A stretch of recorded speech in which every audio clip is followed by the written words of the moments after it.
Hello and welcome to Janette's TV and Janette's TV podcast. I'm your host, Janette Burke.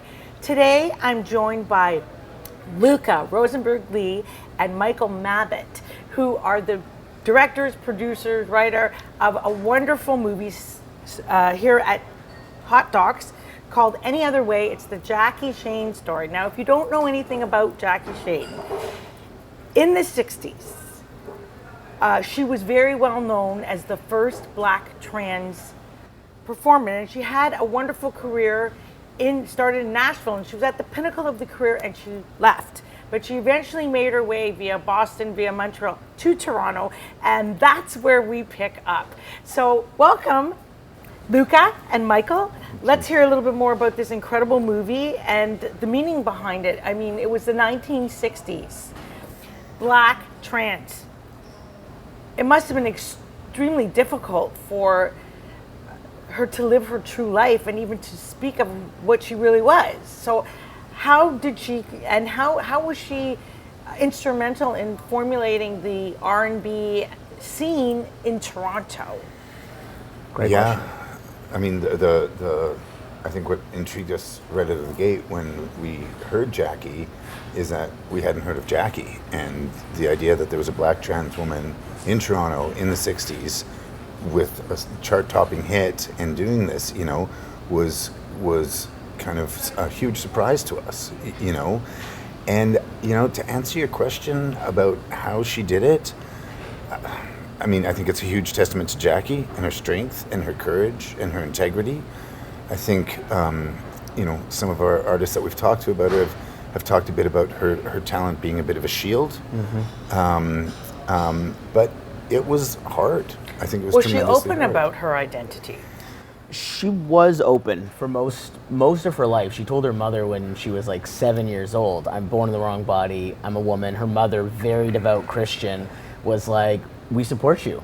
You know, you can be your truth. You know, God doesn't make mistakes," and used it as a way to empower her. But I think for most of the world, she wasn't out, you know, because they didn't have the language. There wasn't the word transgender. Right. This is more of a modern thing. That's certainly right. In the 60s. Mm-hmm. I mean, you know, how do I say this delicately? But she was black in the 60s in the States, in the South, Nashville. That alone had its limitations and challenges, you know, especially in the South until the civil rights movement. And then to be trans on top, which was not a discussion most people had, let alone admitting that they were gay or LGBT or anything like that. So how was she able to survive? And tell us a little bit more about her music and her top charting song. Yeah, I mean, we can definitely talk about Any Other Way. In terms of how she was able to survive, I mean, one of the reasons she left Nashville was because of Jim Crow and was because of all that stuff that was happening amongst racial politics. And one of her music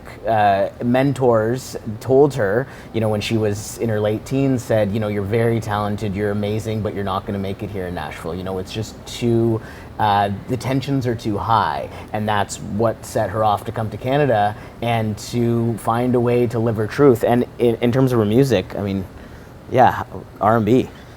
Yeah, I mean, I don't think Toronto had seen anything like Jackie, had heard anything like Jackie. And probably not. I mean, you would think, you know, truthfully, leaving the South, I can understand, but finding her way to either New York, LA, or even France or Germany, where more black people have already been accepted, especially in the genre of music, that would have made sense. But Toronto, even in the 60s, Toronto was still not that enlightened in the 60s. Yeah. And I mean, she said, you know, she came via Cornwall and then went to Montreal and then made her Cornwall. That was, she was on a train with basically a hootenanny, a circus, and got to Cornwall, got to Canada, and said she just felt different. Not to say there wasn't loads of racism in Canada and loads of challenging. Sure there was, yeah. But when she got to Toronto, she almost talked about it kind of breathlessly, like she just knew she was home. And Toronto was home, and she found these clubs where she had incredibly intimate connections with people, you know. But what was it like for her? Because you see, she had such a high position, had reached such a high level with this chart popping song, and now she's like doing, you know, smaller gigs and playing clubs around town. What did that do to her mental psyche? How was she able to rebuild? Well, I think, I mean, she was consistent when she was in Toronto of playing these sizes of clubs, and partially it was she wanted to have this intimate connection with people, and even when she had a chart topping hit, you know, she was asked to be on the Ed Sullivan Show. He wouldn't let her wear makeup. She said no. She was asked to play on Bandstand. She said no because they wouldn't allow black children on the show. And so she was kind of consistent when she was here of the sizes of clubs she chose to play, the places she chose not to play. But at the same time, for her to do that, you know, in the film we talk about press releases that she wrote, and Jackie, as Lucah said, identified as a woman from the time she was less than 10.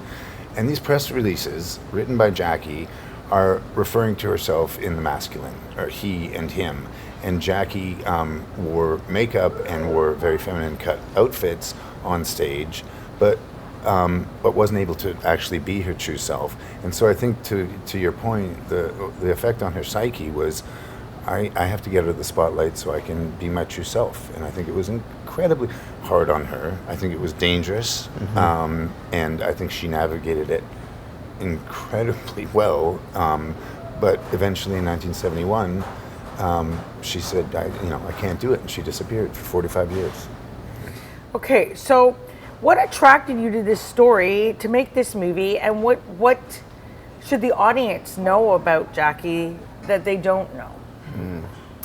I mean, for me, when Michael asked me to co-direct and write with him, I had never heard of Jackie, like so many people. And so what attracted me to the story was this idea of a black trans person. I'm a black trans person. He had seen one of my films called Passing, which is about like what it's like to be trans when like no one knows that you're trans. And so to learn about this person who was historically in a similar situation, but whose story was never really seen, that intrigued me. And then to add this other element to it, which is we have her family in the film. She had 2 nieces, never knew she existed either. And so we're discovering the story of her life alongside them, and they're here at Hot Docs as well, and they're going to see the film for the first time. So that story alone, from a mystery perspective and just love documentary, it was very interesting to me. Now, is Jackie alive today? No, she passed away in 2019. And was she performing till the end? No, 45 years, total recluse. She wanted to come back, she wanted to perform, but now this film is, in many ways, her comeback performance. And did her life end tragically? What do you think? There was a reissue of her music in 2016, which was nominated for a Grammy, and that was when she, with her consent, this was reissued with her consent, and this was when she, poked her head out of the foxhole for the first time. Nobody knew for 45 years if she was alive or dead. And she made the decision to allow her music to be released. And she, at that time, was living in a very small home in Nashville, surrounded by all of her things.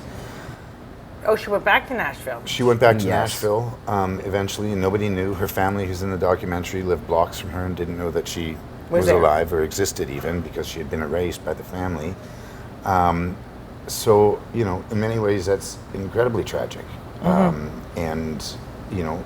it was where she could be true to herself and have the integrity that she had. She was planning to come back. She was, in our conversation, she talked a lot about coming back, coming to Toronto first to do shows. Her death was incredibly tragic. It was tragic to me because I loved her and she was a friend.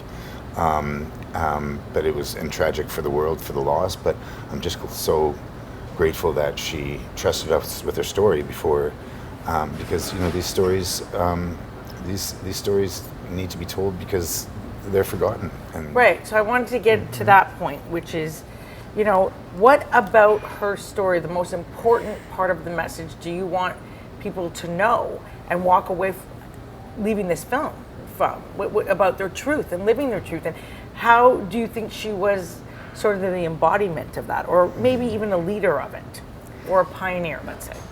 I think a big leader in that. She had this line, "Live and let live," which was one of her big lines. And the more you hear it, the more you realize that it's it is really important that we find a way to not just live on our truths, but to accept other people for their truths. Find a way to coexist without the fear and I guess the insecurity that can live inside of all of us. And so, in so many ways, to me, she was a pioneer, because I find a lot of trans people still live in fear of either being out or of going after their passions. She was putting herself on stage in front of the lights, just saying, "This is my talent. This is who I am," and I hope people take from that. In a female role, Yes, wearing exactly. makeup and clothes when it wasn't acceptable That's to do right. so. Exactly.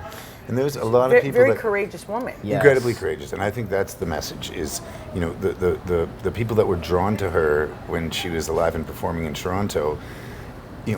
It was, I think, according to her, it was a message of courage and be true to yourself. No matter who you are, no matter what you're scared of being, be true to yourself. And she was a living example. If I'm up here on stage doing this, and she would preach from the stage and tell her truth from the stage, and she inspired a universal group of people, no matter who they were, where they were coming from, to try to be true to themselves, to overcome their fear. Because if she could do it, then maybe you could do it, and that's the message I needed to hear. Message. All right, so as we near the end of the interview, we got to do a couple things. Number one, shameless promotion, we call that, where you tell us how we can see this movie. So it's going to be at Hot Talks, obviously. Tonight's the opening night. It's going to show tomorrow. It'll also be May 4th. We're going to do a number of other festivals as well. What can we say? We can say Playing Hot Docs, we're playing Doxa in Vancouver. Yeah. And the film will also have a theatrical release Around in Canada. Yes. In the late summer, fall, sometime, and it will be on Crave. It's a Crave original documentary. It's one of our partners, so it'll be on Crave. Okay, that's great. soon. For people who cannot come to this festival or miss the festival, or this gets aired after the festival, you can still catch it on Crave. So 100%. be sure to look for it. Thank you. Okay? And I want to thank you guys for stopping by today. It's been a lovely meeting you and chatting with you. I want to thank my lovely audience for joining me today. And I want to remind you that if you haven't already done so, please click the link below to subscribe to our YouTube channel. All the links for the movie and everything will also be in the show notes.